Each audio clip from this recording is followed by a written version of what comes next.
नमस्कार, आप देख रहे हैं द नगरी न्यूज और मैं हूं आपके साथ दीपशिखा। राजस्थान विधानसभा में शुक्रवार को एक बेहद चर्चित और विवादित bill Rajasthan disturb area bill 2026 पास हो गया। इस बिल के पास होते ही प्रदेश की राजनीति गर्मा गई है। इस नए कानून के तहत अब सरकार दंगा या फिर सांप्रदायिक तनाव की स्थिति में किसी भी इलाके को डिस्टर्ब यानी अशांत क्षेत्र घोषित कर सकेगी। सरकार का कहना है कि ये कानून दंगों के बाद उस इलाके में होने वाले संपत्ति के सौदे को नियंत्रित करने और सामाजिक संतुलन बनाए रखने के लिए लाया गया है।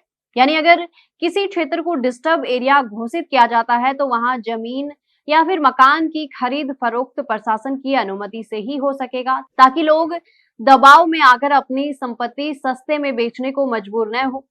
हालांकि इस बिल को लेकर विधानसभा में विपक्ष ने जमकर हंगामा किया।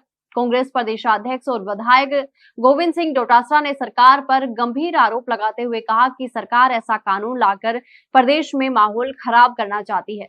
डोटासरा ने कहा कि इस बिल से भ्रष्टाचार के दरवाजे खुल जाएंगे और अगर कांग्रेस 2028 में सत्ता में आती है तो इस कानून को तुरंत खत्म कर देगी।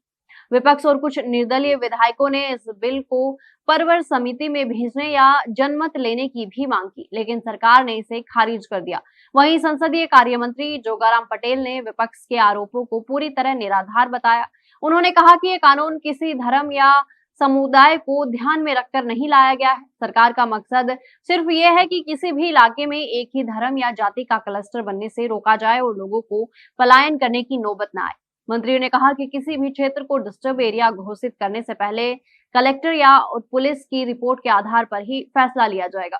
इसी बीच विधानसभा में पशुपालन विभाग में तबादलों और ऑपरेशन सिंदूर को लेकर भी मुद्दा उठा। डोटासरा ने आरोप लगाया कि सीमावर्ती जिलों में भेजे गए कर्मचारियों के तबादलों में नियमों की अनदेखी हुई है। इस पर पशुपालन मंत्री जोराराम कुमावत ने कहा कि कुछ कर्मचारियों को वापस बुला लिया गया है और कुछ मामलों में कोर्ट के आदेश के अनुसार ही कार्रवाई की जा रही है।